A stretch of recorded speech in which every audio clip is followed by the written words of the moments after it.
नमस्कार विद्वान साथी, मैं उपेंद्र चौधरी, व्याख्याता, राजकीय बालिका उच्च माध्यमिक विद्यालय पदमाड़ कला।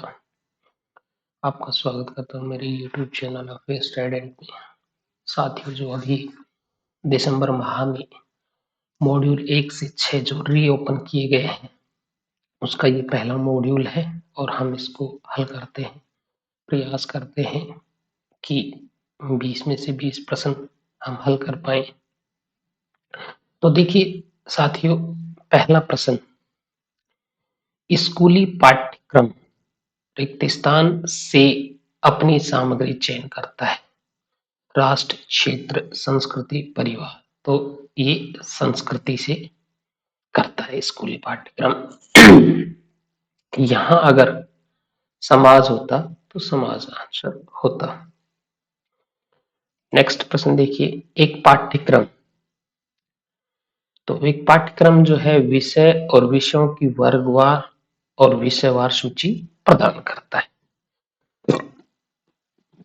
देखते हैं, इस प्रश्न में थोड़ा सा डाउट भी है कि ये सभी पाठ्य पुस्तकों को विकसित करने के बाद विकसित किया जाता है, लेकिन जो पाठ्यक्रम है इससे पहले किया जाता है, कुछ नहीं है। नेक्स्ट प्रश्न देखते हैं, तो अगर हमारे 20 में से 20 होंगे तो ठीक है, अन्यथा इस प्रश्न पर हम वापस गौर करेंगे। नेक्स्ट प्रश्न देखिए, सीखने के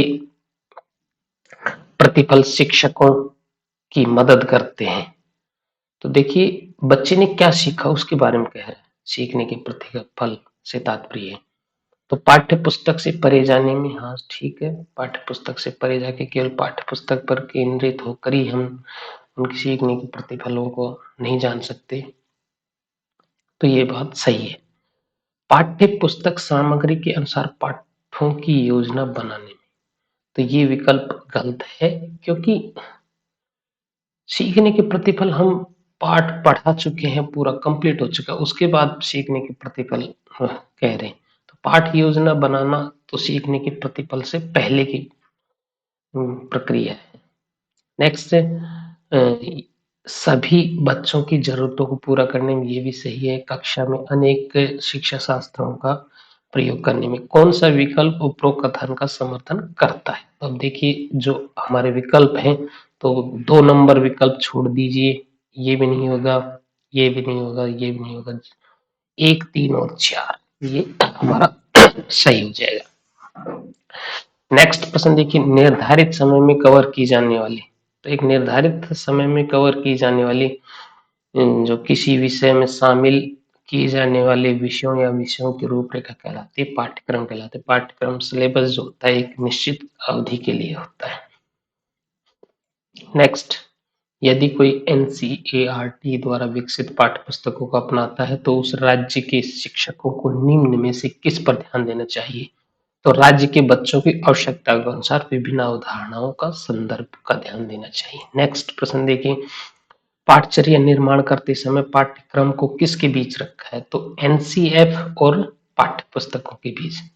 एनसीएफ उसके ऊपर, उसके बाद वैसे इस पाठ्य पुस्तक की जगह ऊपर, इससे ऊपर पाठ्य पुस्तकों से ऊपर पाठ्यक्रम और है ना, तो पाठ्यक्रम हो जाता पाठ्य पुस्तक। अगर विकल्प या एनसीएफ और पाठ्यक्रम होता तो वो विकल्प सही होता, लेकिन वो है नहीं, तो ये इसमें ये विकल्प सही होगा। क्योंकि पाठ्य पुस्तकें हैं जो पाठ्यक्रम के बाद तय की गई हैं। नेक्स्ट प्रश्न, गैर वैकल्पिक संचार प्रणाली मदद करती इन बच्चों के संवाद स्थापित करने में। बच्चे विकलांग और बिना विकलांग दोनों ही प्रकार के बच्चों की करती है। यूनिवर्सल डिजाइन लर्निंग यूडीएल का निर्माण किसको पूरा करने के लिए किया गया, तो सभी छात्रों के लिए किया गया। नेक्स्ट, आकलन का वास्तविक उद्देश्य है सीखने में अंतर की पहचान करे और आवश्यक सहायता प्रदान करे। यह रटने विद्या में वृद्धि नहीं है, छात्रों के शैक्षिक ज्ञान का परीक्षण करे, ये भी नहीं है, और परीक्षा आयोजित करे ताकि बच्चा अगली कक्षा में पदोन्नत किया जा सके। तो सीखने में अंतर की पहचान करे और आवश्यक सहायता प्रदान करे। नेक्स्ट, स्कूली पाठ्यक्रम की प्रभावशीलता किसके द्वारा निर्धारित की जाती है? तो बच्चे ने क्या सीखा है, तो इसमें छात्रों के सीखने के प्रतिफल। नेक्स्ट प्रश्न देखिए, स्कूली पाठ्यक्रम किसकी संस्कृति को, जैसे वहां पहले आया था एक संस्कृति, वहां समाज नहीं आया था, यहाँ समाज है। तो स्कूली पाठ्यक्रम किसकी संस्कृति, तो संस्कृति समाज की संस्कृति को दर्शाता है। नेक्स्ट, सामाजिक रूप से वंचित एसडीजी से संबंधित बच्चों में शामिल करने निम्न में से क्या फायदेमंद नहीं है? बाधा रहित सुगम विद्यालय, ये सही है, फायदेमंद है। समतामूलक समावेशी विद्यालय, ये भी सही है। और पड़ोस का मुख्य धारा विद्यालय, ये भी सही। यूनिफॉर्म जो ड्रेस पहनते हैं उसके बारे में, तो ये कोई फायदेमंद नहीं।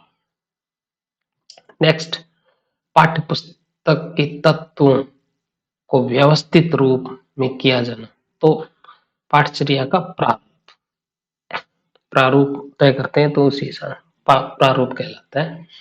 तो ये पाठचर्या प्रारूप हो जाएगा। नेक्स्ट, बच्चों को मुफ्त और अनिवार्य शिक्षा के अधिकार अधिनियम प्रदान करता है। बच्चों की प्रत्येक पड़ोस के स्कूल में मुफ्त और अनिवार्य शिक्षा का अधिकार अधीन। तो इसमें 6 से 14 वर्ष की आयु और प्रारंभिक शिक्षा पूरी करने के बीच। नेक्स्ट प्रश्न देखिए दोस्तों, समावेशी शिक्षा शिक्षण और अधिगम एक ऐसी प्रणाली है कि अधिगम जिसे जरूरतों को पूरा करने में उपयुक्त रूप से अनुकूलित किया जाता है। तो विकलांग और गैर विकलांग दोनों ही प्रकार के बच्चे इसमें शामिल होते हैं। नेक्स्ट, यदि कोई छात्र एक प्रश्न पूछता है तो निम्न में से क्या फायदेमंद होगा? तो प्रश्न का उत्तर दें और अधिक प्रश्न पूछने के लिए बच्चे को प्रोत्साहित करें, यानी कि बच्चे की जिज्ञासा को भी हम शांत करें और उसको और जिज्ञासु बनाएं, जिसे अधिक प्रश्न पूछने के लिए प्रेरित हो सके। नेक्स्ट, क्या सीखने के सार्वभौमिक डिजाइन यूडीएल के लिए निम्न की आवश्यकता नहीं है? विशिष्ट रूप से सीखने की आवश्यकता वाले बच्चों के लिए सीखने को अनुकूलित या डिजाइन करें, ये नहीं है, बाकी तीनों इसकी है। देखो, शिक्षार्थियों की विविध आवश्यकताओं के अनुसार शिक्षण अधिगम सामग्री तैयार करना, ये यूडीसी का सार्वभौमिक जो सीखने के डिजाइन है उसका उद्देश्य है। सभी बच्चों की भागीदारी सुनिश्चित करने वाली गतिविधियों की योजना बनाए रखना, ये भी है। और कक्षा में शिक्षण और सीखने के लचीले दृष्टिकोण का प्रयोग करना, लेकिन कोई एक विशेष बच्चे के लिए डिजाइन नहीं बनाना, इसका वो उद्देश्य नहीं है। नेक्स्ट प्रश्न देखिए, राष्ट्रीय शिक्षा नीति 2020 में प्रस्तावित समावेशन निधि विभिन्न सामाजिक और आर्थिक रूप से वंचित समूह से आने वाले बच्चों से संबंधित है। नेक्स्ट प्रश्न देखिए, निम्नलिखित से कौन सा एनसीएफ का मार्गदर्शक सिद्धांत नहीं है? देखिए, परीक्षा को लचीला बनाने की उसका मार्गदर्शक सिद्धांत है, यह सुनिश्चित करना कि सीखने को रटंत मेमोरी से दूर किया जाए, ये भी है। और स्कूल के बाहर जीवन से ज्ञान को जोड़ना, ये भी है। लेकिन पाठ्यचर्या पाठ्य पुस्तक केंद्रित है, ये नहीं है। नेक्स्ट, निम्नलिखित में से राष्ट्रीय पाठ्यचर्या के रूप में कौन सा वाक्य सही नहीं है? तो एनसीईआरटी को एक एनसीएफ विकसित करने के लिए आदेशित किया गया, ये तो है, सही है। यह पाठ्यक्रम और पाठ्य पुस्तकों के बीच की जाने वाली सामग्री पर मार्गदर्शन प्रदान करता है, ठीक है, ये भी है। यह राष्ट्रीय शिक्षा नीति में उल्लेखित दृष्टि के अनुरूप शैक्षिक उद्देश्य प्रदान करता है, ठीक है, ये भी है। एनसीएफ का राष्ट्रीय स्तर की शैक्षिक नीतियों से कोई संबंध नहीं है, ये गलत बात है। तो ये हमारा उत्तर ये सही नहीं है, तो ये हो जाएगा। नेक्स्ट प्रश्न देखिए, दोस्तों 20 प्रश्न हमने कर लिए और देखते हैं हमारे कितने प्रश्न इसमें सही होते हैं। और इसमें से हमारे 19 प्रश्न सही हुए हैं दोस्तों।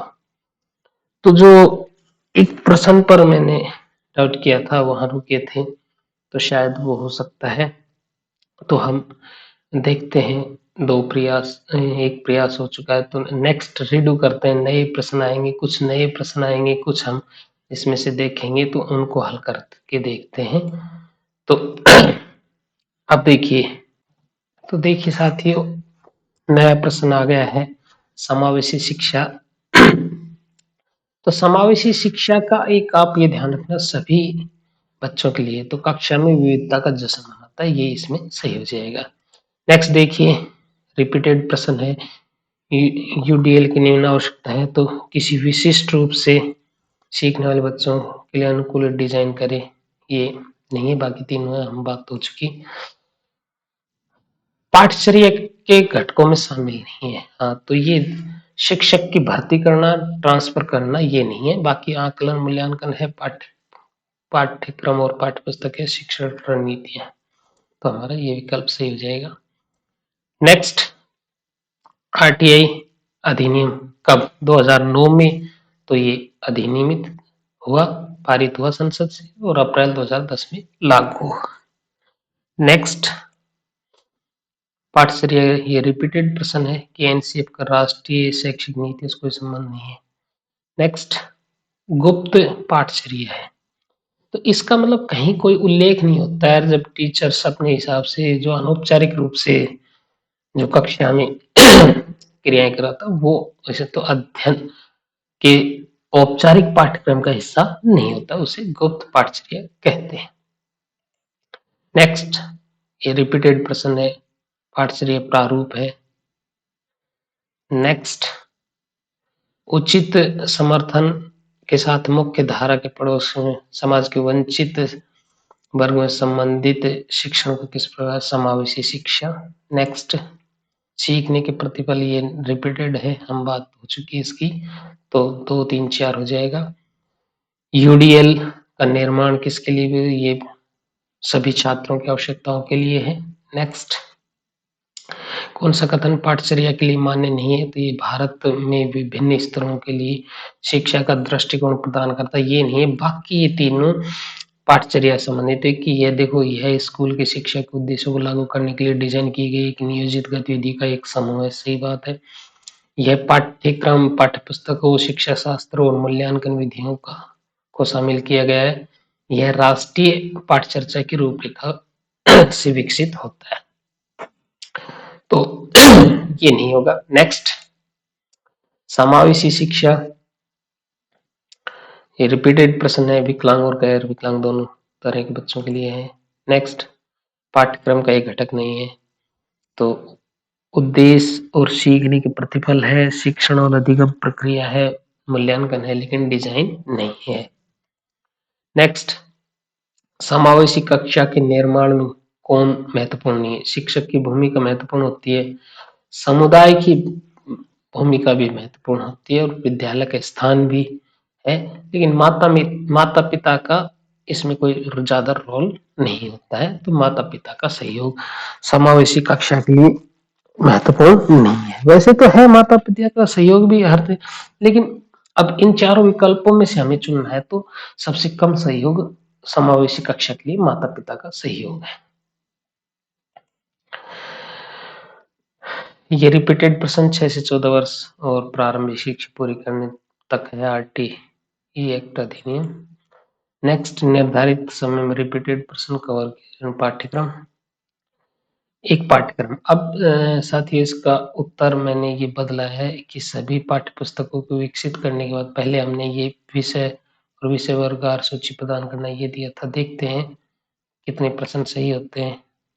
अगर और ज्यादा गलत हो जाते हैं तो हमारा ये फिर बाकी ये आकलन मानदंड के लिए या शिक्षकों के लिए एक आवश्यक दस्तावेज भी है, ये भी विकल्प हो सकता है। ये भी है, शिक्षकों के लिए आवश्यक दस्तावेज है पाठ्यक्रम। तो इसके बजाय साथियों, इसको ये कर दें, ये कर देते हैं, शिक्षकों के लिए आवश्यक दस्तावेज। ये तो मेरे को नहीं लग रहा, चलो ये देखते हैं। नेक्स्ट, सीखने के प्रतिफल स्पष्ट करते हैं। एक निर्धारित पाठ्यक्रम के विकास ज्ञान कौशल रिपीटेड प्रश्न है। नेक्स्ट, विकलांग व्यक्ति अधिकार अधिनियम 2016 समावेशी शिक्षा जिसमें विकलांग और बिना विकलांग वाले छात्र शामिल हैं को शिक्षा की ऐसी प्रणाली के रूप में परिभाषित किया जहां सभी एक साथ सीखें और शिक्षण और सीखने की प्रणाली उपयुक्त हो, यानी कि जैसे समावेशी शिक्षा है वो है विकलांग में और गैर विकलांग में कोई अंतर हमें नहीं दर्शाना है किसी प्रकार का, सबको एक साथ लेकर चलने की प्रयास किया जाता है। नेक्स्ट, स्कूली पाठ्यक्रम प्रभावशीलता, ये रिपीटेड प्रश्न है छात्रों के सीखने के प्रतिफल से। और दोस्तों ये 20 प्रश्न हो गए, अब देखते हैं हमारे कितने सही होते हैं। और इसमें 17 क्वेश्चन सही हुए हैं, यानी कि जो हमारे पहले हमने किए उससे भी। तो एक चांस और लेते हैं, देखो तीनों चांस पूरे हो चुके हैं या रेडियो, तीनों चांस पूरे हो चुके हैं। तो दोस्तों इस प्रकार आप पहले प्रयास में हमने जो थे 19 क्वेश्चन सही किए और इसमें हमारे ये हुई। तो ठीक है दोस्तों, ये जो RJSEC01-R नाम से करके पाठचर्या और समावेशी कक्षा के रूप में आप करेंगे तो ये हमारा कोर्स आ जाएगा। तो इस प्रकार दोस्तों, अगर आपको वीडियो उपयोगी लगे तो इसको लाइक करें, शेयर करें और हमारे चैनल को सब्सक्राइब जरूर करें। धन्यवाद।